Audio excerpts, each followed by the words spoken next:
The Minnesota Vikings 2021 season has been quite the roller coaster so far, and that's putting it mildly. They started out 0-2 after two gut-wrenching losses to the Bengals and Cardinals, then followed it up by winning 3 of the last 4 games, which is where we currently are heading into the Week 7 bye. One of their wins was by double digits against the Russell Wilson-led Seahawks, and the other took a 54-yard game-winning kick against the 0-6 Lions. Go figure, right?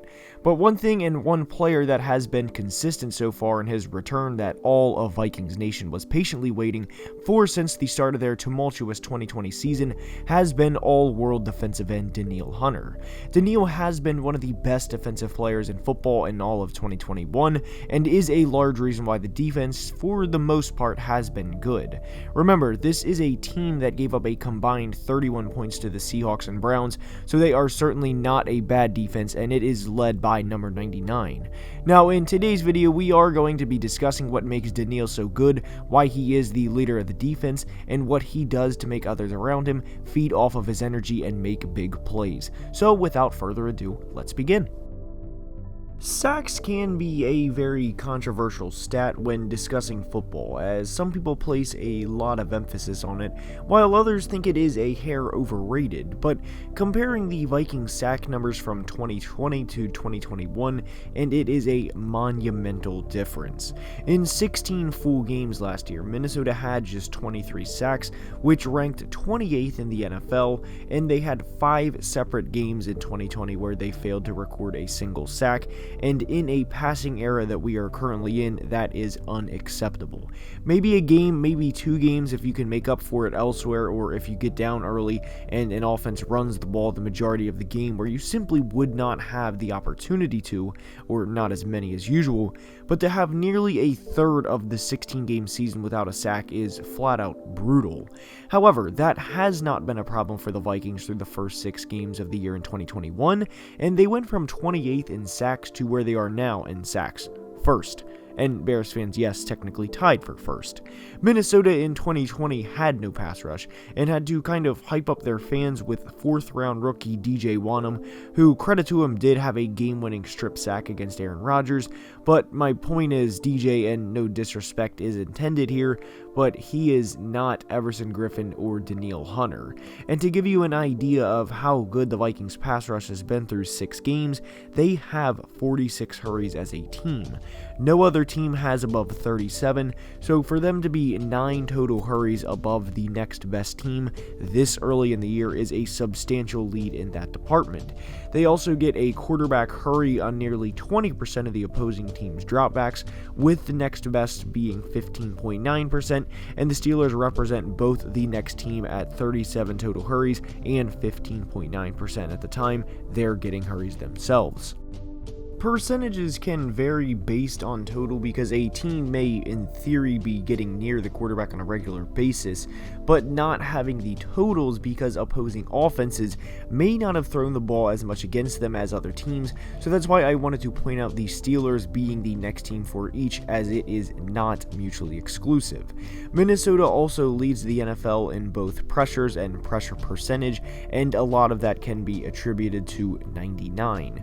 What is particularly impressive about the Vikings leading the NFL in total pressures is opposing NFL teams have attempted 204 passes against them, which ranks 15th in the NFL. It would be one thing if they were far and away the team that has had the most passing attempts against them to get then the said most pressures, but that here is not the case.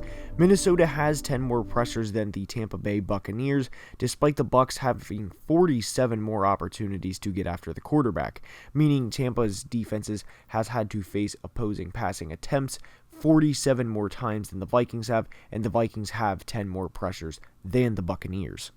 And the reason why I've shared all of these statistics is to emphasize how good of a year Danielle Hunter has had so far.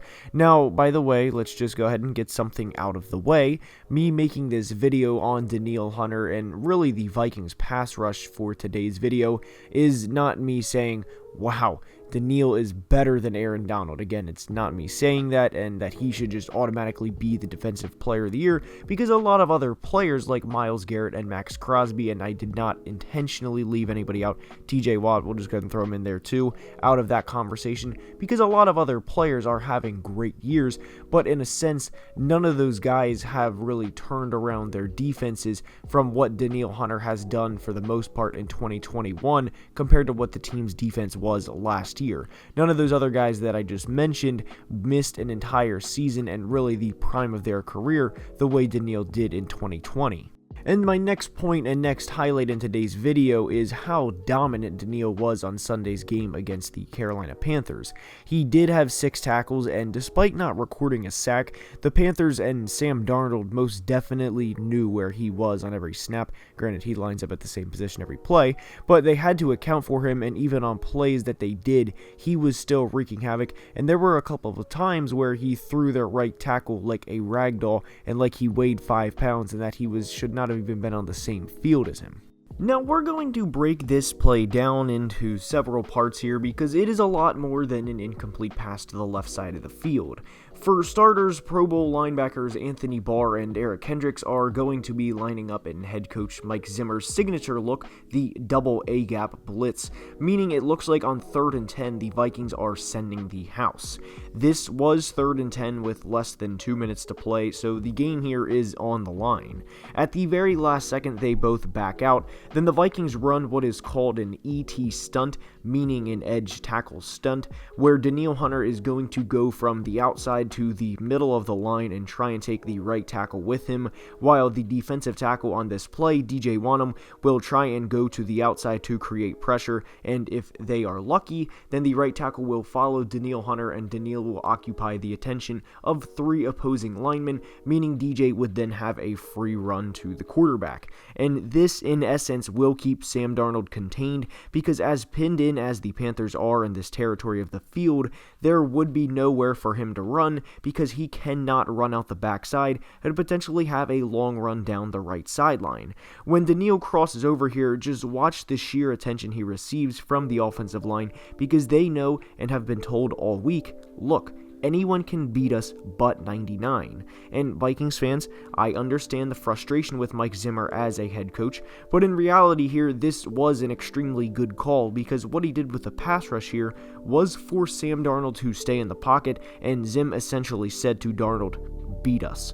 Zim knew unless Danielle made some absolutely crazy absurd play, he was not going to be involved in this play, because he knew the opposing offensive line would really in a sense eat him up and put all their attention on him the way they had been doing all game before he even called this defensive play. And what Zim suspected was right, as Danielle ended up having the attention of 3 Panthers linemen on this play.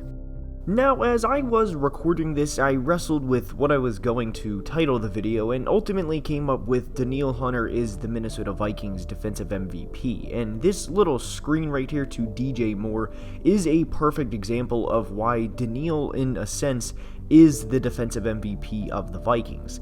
He does not make the play, and this play shows nothing for him on the stat sheet, but I don't think people realize how difficult of a play this is for a defensive end to have the instincts and the awareness in this situation, and then furthermore the ability to immediately read the screen and to be able to hightail it over to the sidelines and even be in position to make this play. Now, Danielle's teammates, again, they make the play, so credit to them, but Danielle was in position to do so, and when your defensive end can even be here to make this play against DJ Moore, a receiver who ran a sub 4.540 at the Combine in 2018, and a player who will more than likely make several Pro Bowls before he retires, is a testament to how good of a player Danielle really is.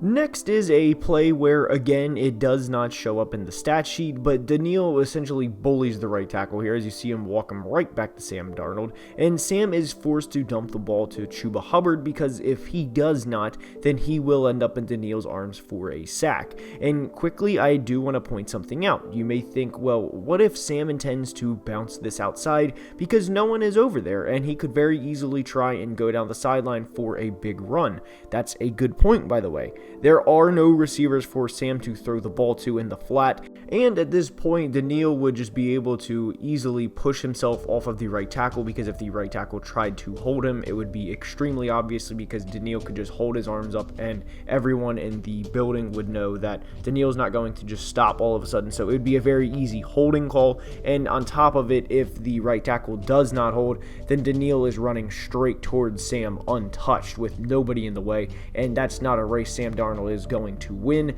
And when you have someone like Danielle Hunter running you down, the possibility of Sam throwing off of his back foot 35 yards downfield into what would be traffic, because there would be a couple of Vikings players there, and actually completing the pass, I'm going to put at a probability of the next gen stats here, less than 5%. So Danielle had a huge play here. It obviously impacted the play. It went from a potential big play as the Panthers had receivers going everywhere to a simple check down. This was one of many plays Danielle had on Sunday where he was making a big impact despite not necessarily being credited for doing so. And with Danielle specifically, there are a lot of those plays. Now, with that being said, that's all I have for today's video. I hope you guys enjoyed, and if you did, now is the time I ask you to like the video and subscribe to the channel, as it would mean the world. And until next time, I hope you enjoyed. If you ever have a video suggestion, please comment below. I appreciate you guys' support, and thank you guys for watching. Have a great day.